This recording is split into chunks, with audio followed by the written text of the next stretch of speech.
हरिपाल जी नाम के बड़े भगत हुए हैं, भक्तमाल में चरित्र है। उन्होंने अपने गुरु जी से पूछा कि मैं गृहस्थ हूं, मुझे कैसे भगवत प्राप्ति होगी। तो उनका रोज संत सेवा कीजिए, रोज किसी संत को जिवाइए, सुंदर सुंदर भोजन बनाइए और संत को पवाइए। कभी संत दरवाजे से भूखा ना जाए तो एक दिन भगवान साक्षात तुम्हें प्राप्त हो जाएंगे। अपने गुरु जी की बात मान करके हरिपाल जी रोज भगवत सेवा करने लगे। वो जमींदार थे, खूब जमीन धन ऐश्वर्य था। अब संत तो श्रद्धा के भूखे होते हैं, श्रद्धा भी थी और संपत्ति भी थी। धीरे धीरे संतों की मंडलियां आने लगी। अब तो रोज हजारों संतों का भंडारा होने लगा। धीरे धीरे जमीन बिक गई, घर की संपत्ति बिक गई, बाजार से उधार लिया, अब उधार मिलना बंद हो गया। एक दिन संत दरवाजे पे आए और घर में कुछ नहीं, तो उनका गुरु आज्ञा है संत भूखा नहीं जाना चाहिए। तो भाला उठाया और रास्ते पे जाके खड़े हो गए। और जो ना राम बोलता, ना कृष्ण बोलता, ना गले में कंठी, ना मस्तक में तिलक, तो सीधे भाला उसके गले पे रखते और उसके पास जो होता वो छीन लेते और छीन करके संत सेवा करते कि इसका भी कल्याण होगा और संत सेवा भी होगी। अब जब लोगों को यह पता चला कि हरिपाल सिंह डाकू हो गए और रास्ते में जो कोई राम बोल दे तो नहीं पी लेते थे, कृष्ण बोल दे, हरि बोल दे तो नहीं लेते थे, गले में कंठी हो, मस्तक में तिलक हो तो प्रणाम करते थे, जो संसारी आदमी होता उसे लूट लेते थे और उसकी संपत्ति को भक्तों की सेवा में लगाते थे जाके। तो अब उस मार्ग से जो जाता वो राम राम बोल के जाता, कृष्ण नाम बोल के जाता, कोई तिलक लगा ले, कोई कंठी लगा ले तो बच जाए। वो जंगल का रास्ता था। अब हरिपाल जी को कोई लूटने वाला मिलता ही नहीं, क्योंकि जहां देखते हरिपाल जी राम राम, कृष्ण कृष्ण, हरि हरि, ऐसा लोग बोलने लगे। एक दिन साधु मंडली आई, अपनी पत्नी से कहा अब तो लूटने वाला भी हमारा जो विचार था वो गलत हो गया, कोई मिलता ही नहीं, किसको लूटे, सब राम राम बोलते हैं, हरि हरि बोलते हैं।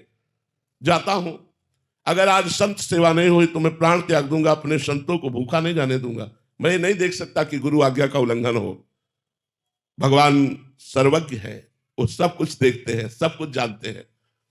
भगवान ने श्रृंगार शुरू किया। द्वारिकाधीश रुक्मिणी जी ने कहा कहां जा रहे हो प्रभु? बोले एक महान भक्त को दर्शन देने जा रहे हैं। तो बोले आप अकेले अकेले नहीं जाओगे, हम भी जाएंगे। तो बोले देखो पूरा श्रृंगार करके चलना होगा, हमारे साथ चलना होगा तो, और कोई भी भागवतिक चिन्ह नहीं धारण करने, और रास्ते में केवल धन की बात करनी है, रामकृष्ण हरि भगवत चर्चा कोई नहीं करनी। बोले प्रभु आज तक तो हमने ऐसा अजीब भक्त नहीं देखा, भक्त तो भगवत चर्चा सुन के प्रसन्न होते हैं। बोले नहीं, कोई भगवत चर्चा नहीं करनी, श्रृंगार पूरा कर लो, कोई भागवतिक चिन्ह नहीं धारण करना। हरिपाल जी उदास खड़े थे उसी मार्ग में कि कोई निकले तो मैं चोरी उसकी वस्तुओं की करके संतों का भंडारा कर दूं। बड़ी मंडली संतों की बैठी हुई है। जो ही नजदीक गए सोई भगवान ने कहा भैया सुनते हैं इस मार्ग में चोर लगते हैं, आपको मैं 2 असरफियां देता हूं, मुझे पार कर दोगे? हरिपाल जी से ही। तो हरिपाल जी ने कहा ये तो बहुत बड़ा धनी आदमी। बोले हम बिल्कुल पार कर देंगे, असरफियां अपने पास रखो। उन्होंने सोचा 2 असरफी से क्या होगा, पूरा लूटेंगे इसे। तो द्वारिकाधीश और रुक्मिणी जी स्वयं लूटने के लिए, लिखित है श्री मद्भक्तमाल जी में, चरित्र है हरिपाल जी का। श्री रुक्मिणी जी और द्वारिकाधीश जब बीच जंगल में पहुंचे तो भाला निकाला और भगवान की तरफ भाला किया, का सब मुकुट आभूषण करधनी बाजूबंद सब उतार के रख दो। भगवान उतारने लगे तो रुक्मिणी जी ने कहा सुदर्शन चक्र की याद करो, ये भाला क्या करेगा, आप इसको सुदर्शन चक्र से मार दो। भगवान ने कहा हम मारने नहीं आए, हम जिस भक्त के दर्शन कराने लाए थे वो यही है, इशारे से बताया और कहा सब आभूषण उतार दो। तो रुक्मिणी जी ने सब आभूषण उतार दिए, लेकिन सुहाग के चिन्ह को रोक लिया। तो हरिपाल ने कहा इससे 10 संतों की भूख मिटेगी, सीधे उतारो नहीं भाला।